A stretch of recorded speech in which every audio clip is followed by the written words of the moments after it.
Good morning, Radhe Radhe, सुप्रभात। कैसे हैं आप लोग? उम्मीद करते हैं आप लोग अच्छे होंगे। तो यहाँ पे देखिए गरज तड़प के साथ सुबह सुबह हो गई शुरुआत। अभी बारिश नहीं हुई, सिर्फ गरजना तड़पना स्टार्ट हुआ है। पीछे आवाज़ सुन रहे हैं मेढक की? कितना अच्छा लग रहा है ना। कौन कौन किसको किसको ये आवाज़ सुनाई देती है? पूरे बरसात भर की आवाज़ सुनाई देगी। अब बाहर देख रहे हैं कितना मौसम गरज तड़प साथ में रहा है। बहुत रात को पानी बरसा है, बहुत पानी बरसा है। अभी तो दिख नहीं रहा है क्योंकि ज़मीन एकदम सूखी पड़ी, लेकिन मुझे मेढक की आवाज़ बड़ी अच्छी आ रही है। अभी सुबह के 4:15 बज रहे हैं। 4:15 बजे मैंने इन लोगों का काम कर दिया है। अब चलती हूँ खाना बनाने की तैयारी कर रही हूँ। 5:30 पौने 5 हो रहे हैं। पीली वाली ततैया है, एक तरफ से है। हमें तो लगा कि वो पंख वाले हैं। बाप रे, कितने खतरनाक! भाग जाना ही ठीक है यहाँ से। यहाँ पे देखो तो, देख रहे हैं कितनी सारी ततैया है। बाप, कम से कम 300-400 से कम नहीं होंगी।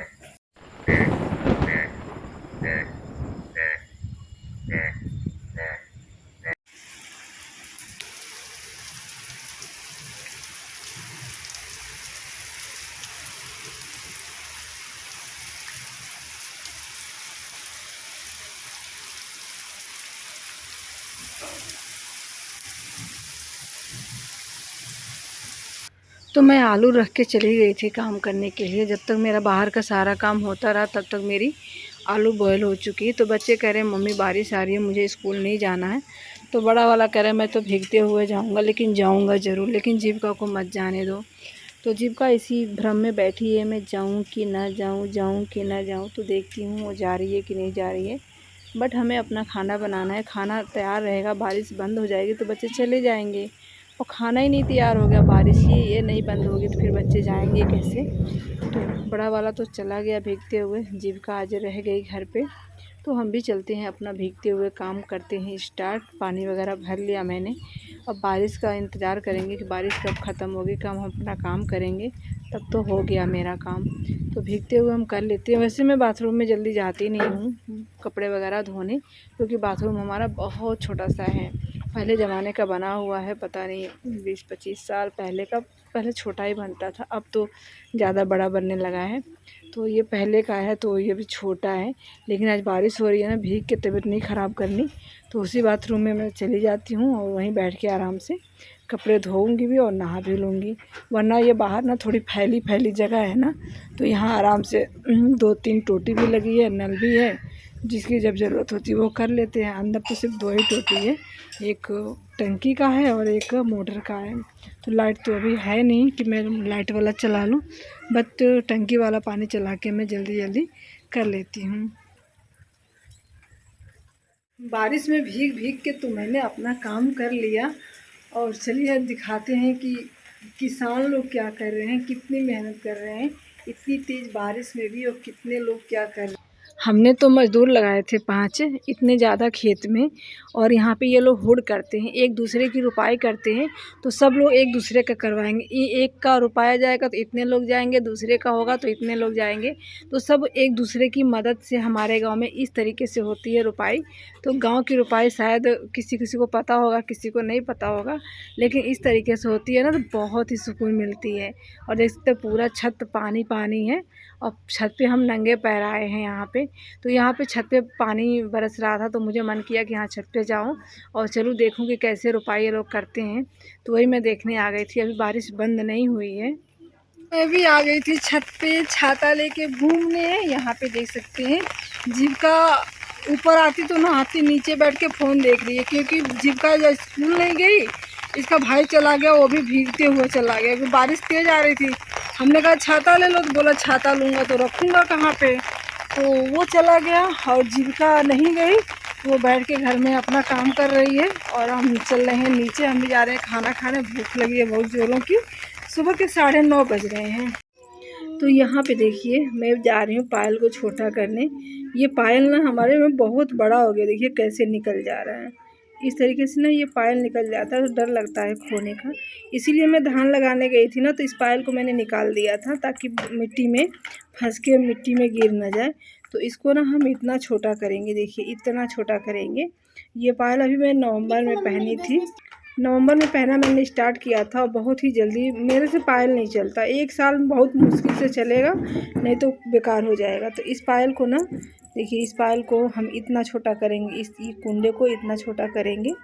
चलिए हम यहाँ से यहाँ तक बिना कटवाए इसको, गुरुजी से मैंने बोला इसको कटवा दीजिए, बोले ठीक है मैं कटवा दूँगा। तो मैं कटवाऊँगी नहीं, बस अपना जुगाड़ लगाती हूँ इसमें।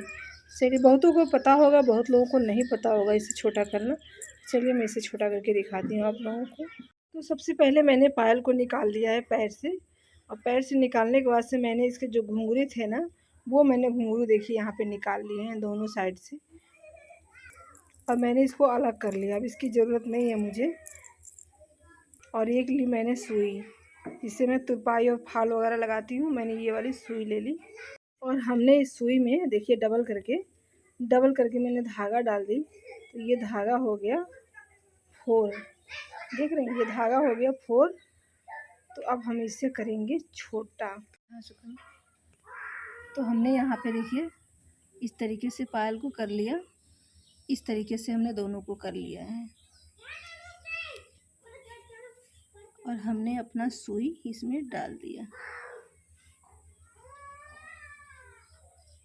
और कसम से बता रहे हैं ना, ये मैं जब भी मेरा पायल ऐसे होता है ना, तो मैं इसी तरीके से करती हूँ। और कम से कम अगर मैं जब तक निकालूँ ना, कम से कम ये 6 महीने तो आराम से चल जाता है इस तरीके से। फिर मैं पायल को डायरेक्टली बेच देती हूँ, दूसरा ले लेती हूँ उसके बदले। लेकिन इसे कटवाना तुड़वाना मुझे नहीं पड़ता है। तो इसे कम से कम 7 से 8 बार इस तरीके से कर लेंगे, और ये बहुत दिन तक चलता है। तो देखिए यहाँ पे हमारा ये मैंने इतनी सारी गांठें लगा दी। अब ये बहुत छोटा हो गया, अब ये कतई भी निकलेगा नहीं किसी भी हालत में, और ना ही ये टूटेगा। कम से कम 4-5 महीने चलेगा। तो हो गया ना मेरा पायल छोटा। अब इसका कोई काम नहीं है, नया पायल लेंगे। जब ये वाला टूट जाएगा तो उसी में डाल के इसको भी बदल देंगे। जीविका निकालने की कोशिश कर रही है, नहीं निकल रहा। कितना सुंदर लागत है। कि 5 ठो बा, नहीं वहाँ 2 ठो है, यहाँ 5 ठो है, ऊपर भी 2 ठो है, वो भी उसमें 4 गो है ना, एक के में 4 गो बा। ये देखो कहाँ, हाँ वो तो अभी बेबी है, और ये तो मीडियम में है। लगा था कि वो तूर लेके जात है। ये देखो इसमें 1 गो बाटे, रहने दो। किसने किसने मेहंदी का फूल देखा है? देखिए ये होता है मेहंदी का। मत तोड़ जीविका। एक समय होता है जब मेहंदी में पत्ते नहीं होते हैं, और इस समय देखिए कितने सारे पत्ते हैं। ये फूल हैं, और ये वो कोढ़ी है, और ये फूल है। इसके कितने बहुत सारे इसमें बीज आ जाते हैं। मत जीविका नुकसान कर। और कुंदरू देख, कुंदरू है कहीं? आपके ऊपर फूल जा ही नहीं रहा। रुक जा, कुंदरू देखी कहीं कुंदरू है। यहाँ पे भी मेहंदी लगाए, देखो यहाँ पे भी इतना बड़ा पौधा कर लिए हम। कुंदरू देख, इसमें देख छोटा छोटा कुंदरू है। एक कुंदरू मिला, खा लेना। ये कुंदरू मिला देख, कच्चा भी बड़ा अच्छा लगा। ये केवाच है, अभी फर ही नहीं रहा। एक परोरा मिला है यहाँ पे। तो यहाँ पे तोड़ रहे हैं हम करेले, और करेले घर पे रखा भी है, नंबर ही नहीं आ रहा बनाने का। और सुबह तो बना नहीं सकते, शाम को दूसरा कुछ ही बन जाता है। तो यहाँ पे फ्रिज में रखा था, वो किसी को दे देंगे या फिर फेंक देंगे। फिर ये वाला भी कम से कम 2 kg निकल जाएगा। इतना फरा है, छोटा वाला करेला था। इसका भरवा बहुत ही अच्छा बनता है। तो यहाँ पे तोड़ लेते हैं। गुरुजी से मैंने कहा किसी को दे दें, बोले हाँ तोड़ लो, और पड़ोसियों को दे देना, थोड़ा अपने लिए बना लेना। तो इसको लेके जा रहे हैं घर पे, बनाएंगे जब नंबर आएगा इसका भी तो बना लेंगे। करेले की सब्ज़ी अच्छी लगती है, बट बच्चों को कहाँ पसंद आती है। हमको तो चाहे जो भी सब्ज़ी होती है तो अच्छा लगता है। और नेचुरल भी चीज़ है ना, इसमें कोई खाद पड़ता है ना कोई दवा पड़ती है, कुछ भी नहीं पड़ता है। तो इतने सारे हमारे करेले निकल चुके हैं, देख सकते हैं आप लोग। बहुत ढेर सारे करेले हैं यहाँ पे।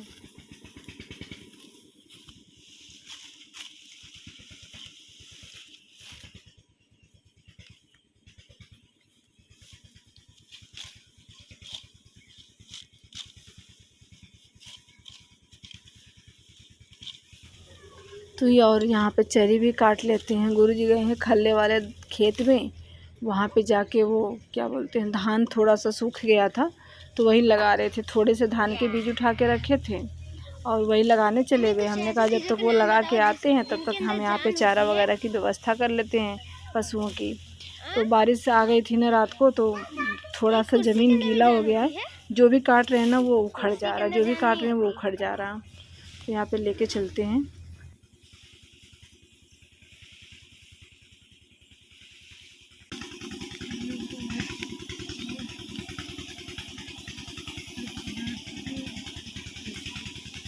तो गर्मी इतनी ज़्यादा पड़ रही है कि शाम को ना दूध निकालो, सुबह दूध फट जा रहा है। और यहाँ पे कर रहे हैं हम शाम के खाने की तैयारी। तो वही दूध हमारा फट गया था, तो हमने उसका तुरंत पनीर बना लिया था। जो दूध फट जाता है ना उसका पनीर बना लेते हैं, और उसकी सब्ज़ी बहुत ही अच्छी होती है। तो वही बनाएंगे आज। तो जीविका बोल रही है कि मम्मी आज साथ में पूड़ी भी बना देना। हमने कहा चलो आज पूड़ी भी बना देने। कह रहे बारिश होती है तो मम्मी कुछ ना कुछ अच्छा मन करता है खाने का। हमने कहा ठीक है। तो कल तो दूध वाले ने नहीं ले गए, तो हमने पनीर बना लिए थे सोमवार के दिन। और आज तो दूध फट गया था, तो इसलिए मैंने उसका पनीर बना लिया। तो आज का दूध थोड़ा सा कम है, सुबह वाला ज़्यादा होता है, तो सुबह का पनीर ज़्यादा निकला था और शाम को दूध थोड़ा कम देती है तो थोड़ा कम निकला था। तो यहाँ पे है ना हम पनीर को छोटे छोटे टुकड़ों में कट करके और इसको ना हम अच्छे से फ्राई कर लेते हैं। मैंने गुरुजी से मटर बोला था कि मटर लेके आइएगा, बट ना बाज़ार में मटर नहीं मिला। बोले थे ज़रूरी है, हमने कहा हाँ ज़रूरी है। तो बोले उसके लिए मुझे 5 किलोमीटर और आगे जाना पड़ेगा। फिर हमने कहा रहने दीजिए। तो हमने यहाँ पे पनीर को अच्छे से फ्राई कर लिया है। तो आज हम बनाएंगे विदाउट मटर के टमाटर प्याज और पनीर की सब्ज़ी बनाएंगे। तो मशीन हमारे पास था लेकिन लाइट नहीं आई थी, तो हमने अच्छे से उसकी ग्रेवी नहीं बना पाई। तो हमने महीन महीन बहुत अच्छे से प्याज को कट कर लिया, टमाटर को भी कट कर लिए और इसको अच्छे से मैंने फ्राई कर लिया, भून लिया। तो मैंने विदाउट ग्रेवी के बना रही हूँ यहाँ पे पनीर और टमाटर प्याज की सब्ज़ी विदाउट मटर की। तो देखिए देखने में कितना यम्मी लग रहा है, कितना टेस्टी लग रहा है। तो चलिए इसके साथ में बना लेते हैं हम फटाफट से पूड़ियाँ। तो तेल हमारा अच्छे से गर्म हो गया है। हम यहाँ पे मस्टर्ड ऑयल में पूड़ियाँ बना रहे हैं, क्योंकि रिफाइंड गुरुजी कहे थे कि मत बनाना उसमें। और घी ना थोड़ा सा उनका ब्लड प्रेशर बढ़ गया था, तो बोल रहे थे घी में भी मत बनाना, सरसों के तेल में बना लेना। तो हमने कहा चलो ठीक है, वरना मैं घी में ही बनाती हूँ। तो उनको दे देती हूँ खाने के लिए। हल्का सा मसाला डाल के ही मैंने बनाया है। तो यहाँ पे थाली मैंने लगा दी। तो कैसी लगी हमारी रेसिपी?